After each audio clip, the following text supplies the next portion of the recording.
Bir zaman gedəcəm buradan uzağa, bir zaman əlvida deyəcəm sənlə yaşanan tənhalığa. Qəlbimdən siləcəm xatirən üzüb məni yaman. Artıq gücüm yox yalanlarına inanmağa. Bir zaman gedəcəm buradan uzağa, bir zaman əlvida deyəcəm sənlə yaşanan tənhalığa. Qəlbimdən siləcəm xatirən üzüb məni yaman. Artıq gücüm yox yalanlarına inanmağa. Gözlerini bir sabah açanda göreceksen ben yoxam yanında. Düşünme ki darıxıb sonunda dönəcəyəm, gedəcəyəm, ürəyim söz dolu sənə geriyə unudub yolunu. Bir gün dözməyib inan bunu edəcəyəm.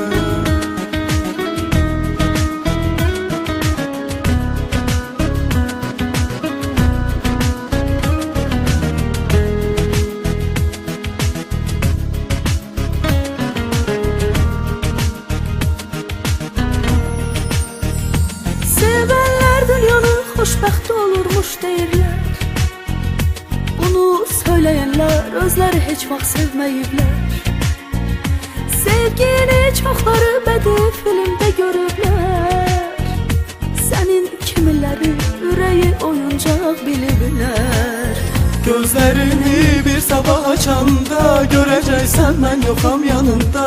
Düşünme ki darıxıb sonunda dönəcəyəm, gedəcəyəm, ürəyim söz dolu sənə geriyə unudub yolunu. Bir gün dözməyib inan bunu edəcəyəm. Gözlerini bir sabah açanda göreceksen ben yoxam yanında. Düşünme ki darıxıb sonunda dönəcəyəm, gedəcəyəm, ürəyim söz dolu sənə geriyə unudub yolunu. Bir gün dözməyib inan bunu edəcəyəm.